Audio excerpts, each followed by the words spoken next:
Hello, and welcome to part 5 of the Plant Light project. Today we're going to talk about the layout I created for the LED drivers and LEDs to balance the electrical, thermal, and optical needs of the plant light. I used a PCB design assistant to calculate the minimum trace widths of the power nets on this board.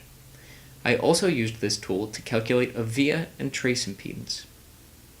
Designing this board, which I'm calling the power board, with our PCB parasitics in mind, will prevent overheating and excessive losses in the traces on the PCB. In some cases, designing a PCB without parasitics in mind can cause a design to not operate as expected, even if the schematic is correct. Unfortunately, we don't have enough time to cover that in detail today.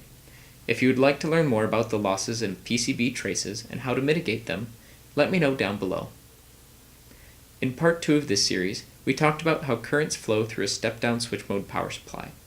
We then discussed how a voltage regulator controller can be tweaked to achieve current regulation in part 4 of this series. I highly recommend that you watch those parts of the series before continuing with this one, because it will help you to understand which nets we expect to have currents with large AC components, and which nets we expect to have primarily DC currents. This difference is important, because the impedance of a PCB trace is different for these two different kinds of currents. We're going to cover a few key points in this video. We'll discuss how I considered the thermal requirements of the LEDs. We will also consider the trade-offs between the electrical, thermal, and optical performance of the plant light. We'll finish out this video by looking at my layout of the power board and discussing some of the compromises I made when accommodating the different needs of our light. Now that we have a few basics laid out, let's dive into some of the things I thought about when implementing the switch mode power supply LED drivers. In an ideal world, I would pack the LEDs as close to one another as physically possible. A great example of this is an RGB LED. In an RGB LED, the three dyes are placed as close to one another as practical, so the light from the three sources mixes easily and appears as a single color. That said, the smaller we can shrink the overall grid of LEDs, the less surface area we have to dissipate the heat it produces. Let's meet in the middle and say that we want to keep our 30 LEDs as close to one another as practically possible. However, there are thermal and electrical limits that must be considered. I expect that the LEDs may produce anywhere from 30 to 53 watts of heat, depending on how close I drive the LEDs to their rated limit. Speaking of derating and design margin, if you'd like to learn more about pushing a component to its limit, and which components are most sensitive to a lack of design margin, let me know down below. Without careful consideration, driving an LED to its rated limit can shorten its lifespan while not providing significant quantities of additional light. However, the lower temperature our LED is, the less design margin we need to prevent shortening its lifespan. The less design margin is required, the brighter our lamp will be. Therefore, it's important to optimize the thermal performance of our board to minimize the temperature rise.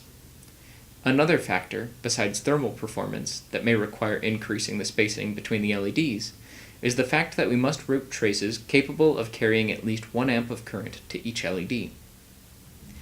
These traces will need to run through the grid of LEDs and do so in a way that doesn't compromise the thermal performance of the board. When beginning this design, I researched the thermal requirements of the LEDs I plan to use. I found a great white paper that discusses optimizing PCB thermal performance for Cree XLamp LEDs. You can find a link to it in the description. There were a few key takeaways from this paper. Thermal vias, which are vias connected straight through the board plated with copper, placed as close to or even under the thermal pad of an LED, are near essential. They're essential for our design because the array of LEDs will only leave approximately 160 square millimeters of PCB per LED for cooling and traces. Without thermal vias, my board would likely have a thermal resistance of over 50 degrees Celsius per watt. This would result in running the LEDs above 75 degrees Celsius. This is assuming the temperature on the heatsink side of the PCB never increases.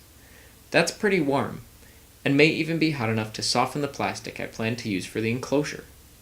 With 5 small thermal vias under each LED, the thermal resistance should be limited to about 12 degrees Celsius per watt. This would result in the LEDs running at around 35 degrees Celsius under the same assumptions. This is cooler than our design requires, leaving some design margin for the thermal resistance between the PCB and the heatsink, and the heatsink to the air.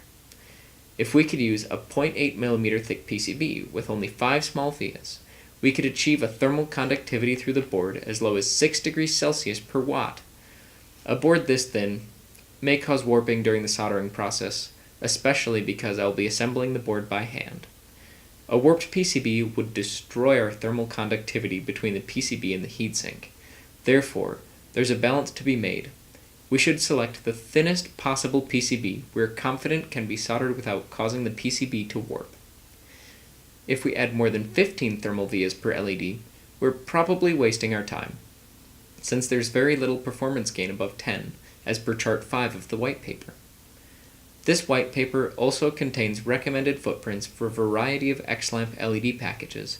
This takes the thermal design data in the report into consideration.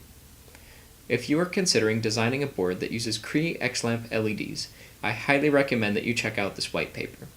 I found it very useful. I have everything loaded up in the layout tool of KiCad.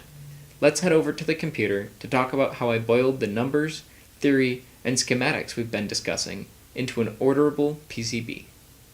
Let's go. I'm glad that you made it to the computer. There's a lot going on here. Let's discuss.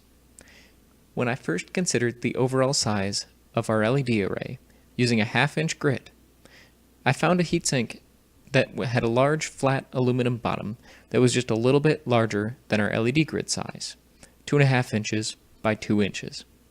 This is important since every LED should be directly underneath the heatsink so its thermal vias will be in direct contact with it.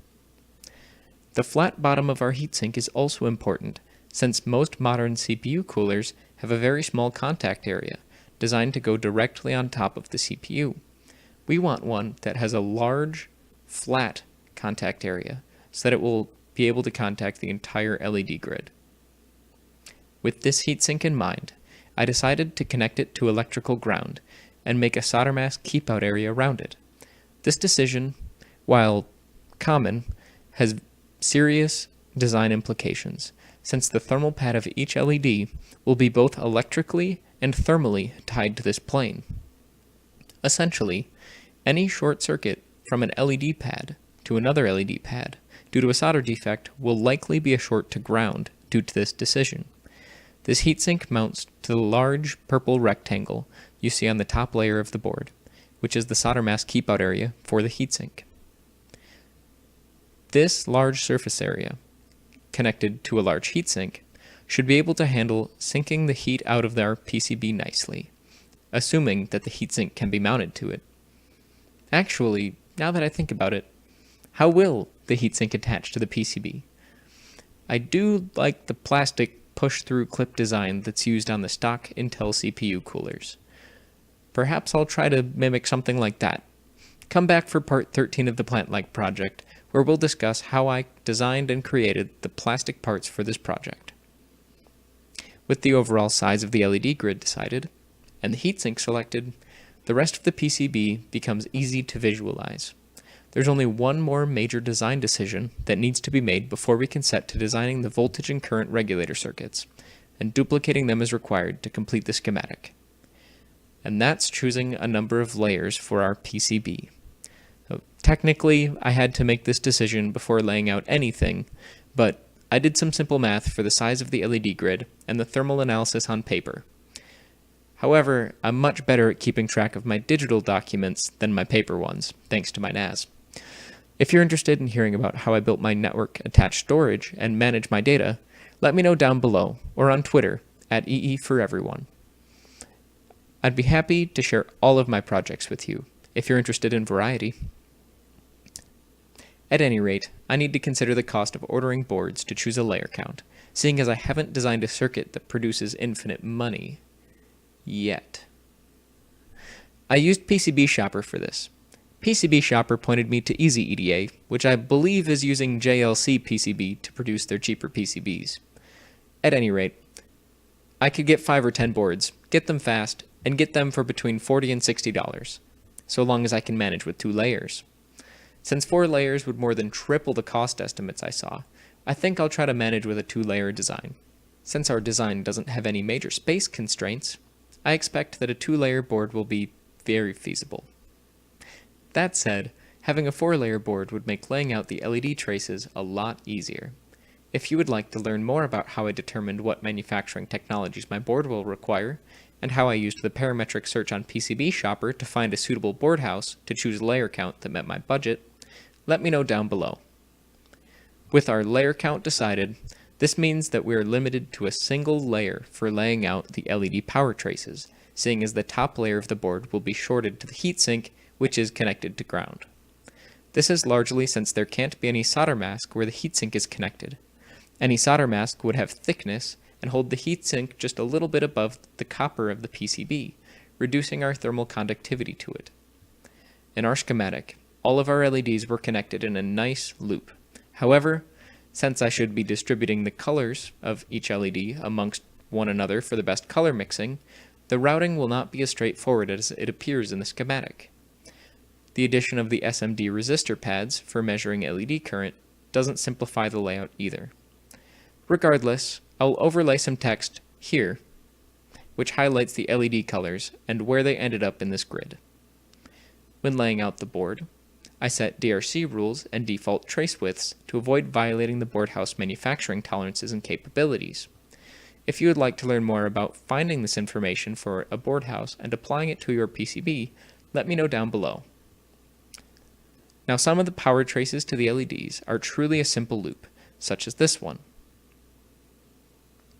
while others required a little more creativity to complete.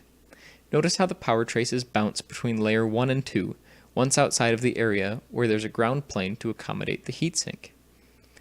This was done to untangle the traces and get them back to the correct LED driver. To better accommodate the currents at play, I used 2 vias instead of 1. Generally, the rule of thumb is 1 via per amp of current, but 2 vias will handle the current better than 1, and I have plenty of room on the PCB to accommodate this. Circling back to my earlier point about the layout of SMD resistor pads, there's one general rule that I attempted to follow here. Leave enough room on both sides of each LED to allow heat to wick away from the thermal pad into a plane. This general rule is the reason why some traces appear to be larger loops than necessary, and the resistor pads for current measurements are roughly centered between neighboring LEDs, such as you see here. Thermal vias are also electrically connecting all segments of the plane on the bottom layer to the top layer ground, such as this loop here that would be otherwise isolated from the main ground plane. Having copper pores that aren't electrically connected to something is not a good thing. Now, all of these thermal vias you see are sized to reduce the effects of solder voiding. If you'd like to learn more about solder voiding and how that can happen when using thermal vias, let me know down below. The large planes you can see used throughout the design help the heat to spread more evenly throughout the board and prevent a single LED from overheating if there's a small void in the contact between the cooler and the PCB. Whew, that was a lot, but I hope you're still with me because we're almost done. Let's finish up by discussing some of the general rules that I used when laying out the switch mode power supplies, namely these. There are a couple key things to notice. Let me zoom in on one of these so we can take a closer look. First, the net connecting the low side switch of the controller IC to the inductor and Schottky diode was done using a plane shape. This was done to keep this net, or the trace that is connected to this net, as wide as possible, reducing the series inductance and resistance of the traces connecting these components. Second, the input capacitance is placed as close to the IC as practical, keeping that capacitor between the larger plane and the IC. That is what you see here, and it allows this capacitor to source small bursts of current to this controller when required. We'll talk more about that in a future video, when we discuss the effect of decoupling capacitors and input capacitors in part 7 of this series. Third, multiple vias are being used for two purposes: to create a good thermal and electrical connection to ground. Fourth, I considered adding a ferrite bead where each switch mode power supply connects to VCC. This would be to isolate each converter's noise from the VCC rail a little better, but ultimately I decided that wouldn't be necessary. Lastly, this layout is not perfect. This is especially true from an EMC perspective. There were times when I needed to violate some rules of thumb to accommodate my design requirements, but I did my best to mitigate the potential ill effects from doing so as best as possible. There's no one right way to lay out a PCB, and there are many differing opinions on the best way. We'll talk more specifically about some of my mistakes that I made during part 12 of this series.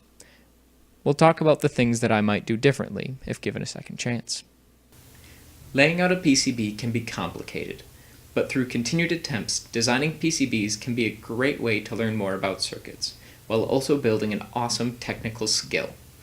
You will start to pick up rules of thumb, and if you make a big mistake, like I have, you can turn it into a great heat-resistant coaster. I like to put the year I designed into a board right into the copper.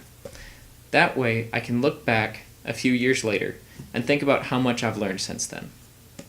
I hope that you are inspired to create your own PCB, learn to solder a new kind of part, or just get started by creating a schematic. Most of all, I hope that you learned something great today, and I hope to see you again soon.